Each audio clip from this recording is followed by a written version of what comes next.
সবাইকে ঈদ মোবারক। বছর ঘুরে চলে আসলো আমাদের ঈদ উল ফিতর। যেহেতু আজকে আমাদের পবিত্র ঈদ উল ফিতর, তাই সকাল সকাল ঘুম থেকে উঠে আমি নামাজের জন্য তৈরি হলাম এবং আমি চলে যাচ্ছি আমাদের ঈদগাহ মাঠে। আর এর মধ্য দিয়ে আকাশটা ঘন কালো মেঘে ঢেকে গেছে, কখন বৃষ্টি এসে পড়ে তার কোনো ঠিক ঠিকানা নাই। তাই তাড়াহুড়া করে চলে গেলাম ঈদগাহে। আলহামদুলিল্লাহ অবশেষে ঈদের নামাজ শেষ করে বাড়ি ফিরলাম।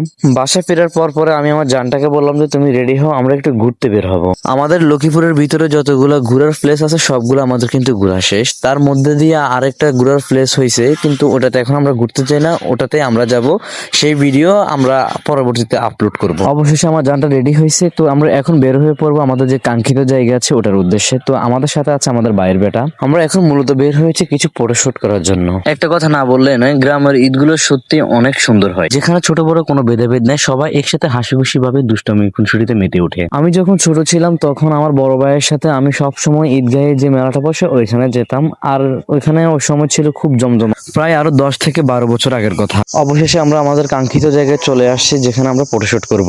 যে ফটোশুট গুলো করছি সেগুলো আমি আমার টিকটকে আপলোড করব এবং আমাদের ইউটিউব চ্যানেলে আপলোড করব। অবশেষে আমাদের ফটোশুট শেষ করে আমরা বাড়ির দিকে রওনা হলাম। আর হ্যাঁ, আমাদের আরো অনেক ভিডিও আছে ঈদের, যে ভিডিওগুলো আমরা এখন আপলোড করে নেই আমরা পরবর্তীতে আপলোড করব। তো সবাইকে আল্লাহ হাফেজ, আসসালামু আলাইকুম।